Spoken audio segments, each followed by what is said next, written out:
This is Ian Cameron for Sportsbook Review with your MLB Early Lines report for the games taking place on Wednesday, September the 7th. As always, a very packed baseball card on a Wednesday. Wednesday, September 7th, no different. So let's get to it. Let's start by looking at the Texas Rangers taking on the Seattle Mariners on the Wednesday card. We've got A.J. Griffin on the mound for the Texas Rangers taking on Ariel Miranda. And when I look at this matchup, I'm looking at a situation where we should be able to see some runs scored in this game between these two teams. A.J. Griffin, in recent outings, he's been okay for the Texas Rangers, but a big issue with Texas's starters right now, a pattern of them not really pitching effective or deep into ball games. That's been an issue for Texas in recent games. Their starters have been knocked out of the game rather early in recent games, and that's having a domino effect on the effectiveness and the freshness of this bullpen in the latter innings. And as a result, you're seeing Texas pitching a little bit vulnerable right now, and you're also seeing Texas flying over the total, it seems, game in and game out. Entering this game, the Texas Rangers are on a 7-0 run to the over in their last 7 games. They've been scoring runs in bunches. You look at those 7 games that all went over the total, scored 6, 8, 14, 10, 12, 6, 6. They're scoring tons of runs, but they're also giving up some runs. I mean, you look at the last 4 games for the Rangers. They've given up 8 runs, 4 runs, 7 runs, 14 runs in the series opener against Seattle on Monday. So, again, the pitching not been up to snuff. The starters are not going deep, and you got to throw A.J. Griffin into that category for sure. A.J. Griffin hasn't exactly been eating innings. You look at his recent starts, he's pitched 5.2, 6, 5.2, 6.2, 4.2, 5.2, 5.2, 5, 5, 5. That's his last 10 starts. He's not pitching deep right now into ball games. That's bad news for a Texas bullpen that's really been taxed, really been worked heavily in recent games. The innings piling up on a lot of their key relievers, and as a result, they're not pitching as well. So, should be a chance for Seattle to be able to score some runs in this game, but I absolutely think the Texas Rangers are going to be able to score their share of runs here against Ariel Miranda. He is a guy that I just don't think is a major league caliber starter at this point of his career, and Rangers hitting .272 as a team against lefties, averaging 4.86 runs per game against southpaws.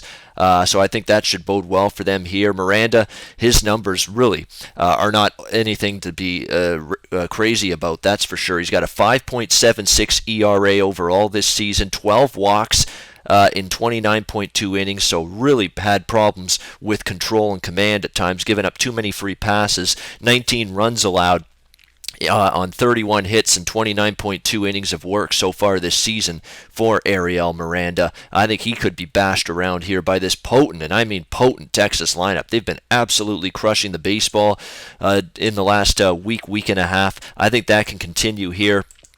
I would actually lean Texas from a side perspective in this game. Again, a cheap price, around even money to support the better team.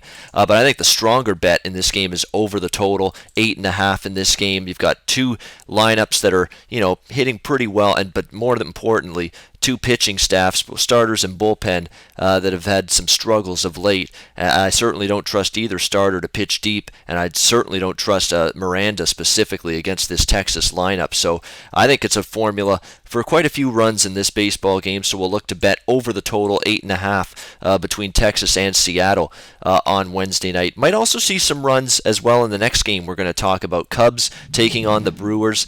Mike Montgomery is what he is. I mean, he's he's not going to be in the starting rotation for the Chicago Cubs come playoff time. I'd be shocked if he gets a playoff start for this team. I don't expect that to be the case. I think the lefty's going to be out of there, out of the rotation once the regular season ends. He's been, very, very mediocre at best when you look at his numbers. In fact, the last couple of starts for Montgomery, 7 walks, 6 strikeouts in those 2 starts combined against the Dodgers and Rockies. That's not very good.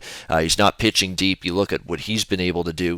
He's pitched 4.15 and 4 innings in his last 3 starts. That's not good because the Cubs' strength is their back end. Their back end of the bullpen, very good. Their middle relief, a little shaky. So that could be bad news if Montgomery continues to not be able to eat up innings. And the Brewers have hit decently this year against the lefties. 4.96 runs per game, a better team batting average for Milwaukee against lefties, so a chance for them to be able to score some runs in this game. Matt Garza, on the other hand, taking on the Chicago Cubs. His numbers are actually okay against the Cubs, but you look at what he's done here as of late, a 4.57 ERA for him overall this season. He's been a little bit better in recent outings, but he's really had a problem with consistency. He's had a couple bad starts. He'll have a good start, and then he might have a start where he's roughed up a little bit. So, and again, his issue remains much like it is with Montgomery of pitching deep into the game, and Milwaukee's bullpen is flat out awful.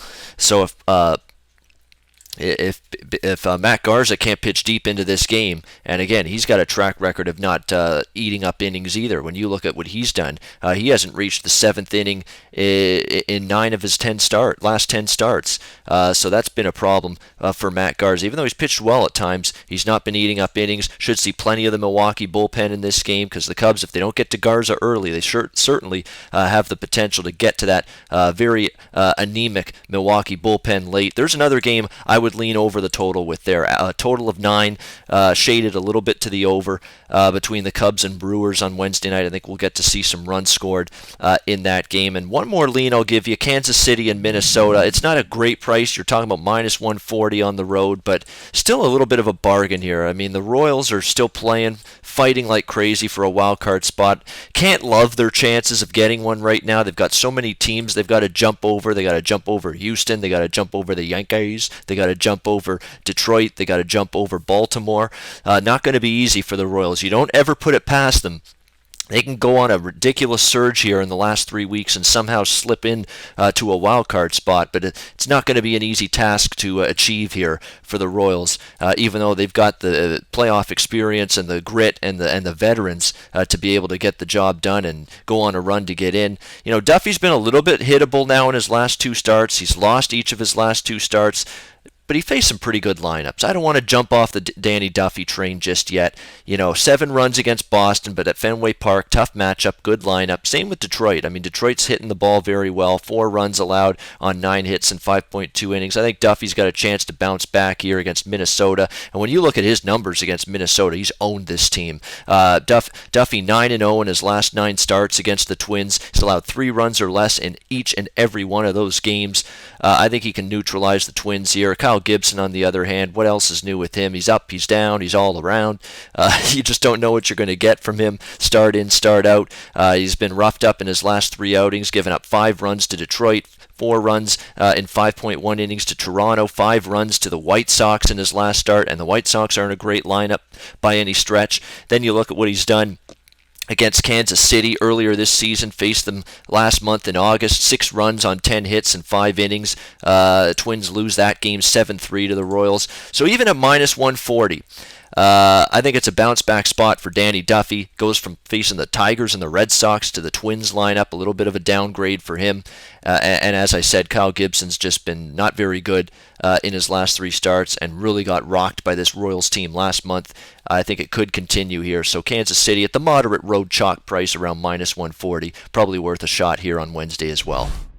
Do your research before you bet. Check out our ratings guide to see which books have the best ratings and sign-up bonuses. Open up several accounts and shop for lines at sbrodds.com. Always be ahead of the game.